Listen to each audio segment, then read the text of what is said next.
त्रिदलं त्रिगुणाकारं त्रिनेत्रं च त्रियायुधं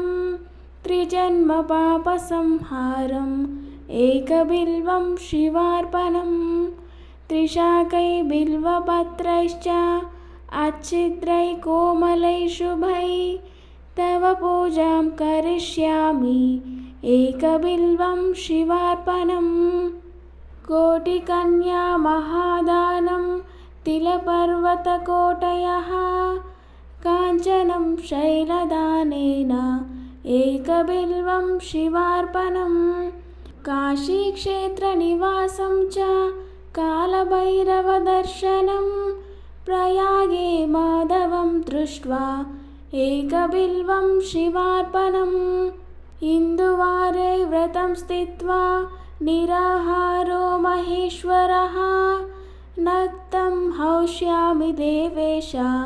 एकबिल्वं शिवार्पणम् रामलिङ्गप्रतिष्ठा च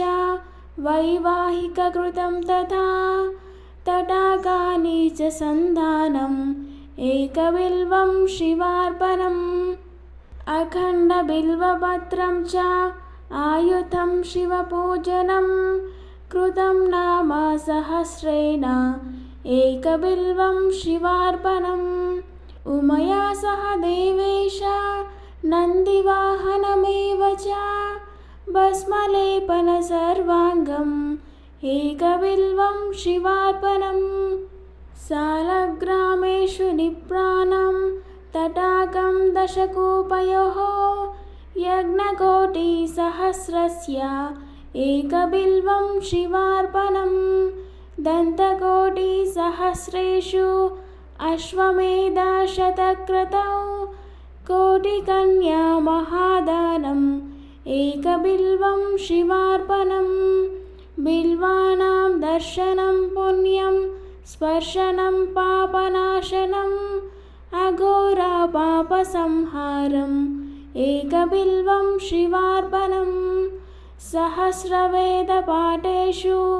ब्रह्मस्थापनमुच्यते अनेकव्रतकोटीनाम् एकबिल्वं शिवार्पणम् अन्नदानसहस्रेषु सहस्रोपानयनं तथा अनेकजन्मपापानि एकबिल्वं शिवार्पणम् बिल्वाष्टकमिदं पुण्यं यः पठे शिवसन्निधौ शिवलोकमवाप्नोति एकबिल्वं शिवार्पणम्।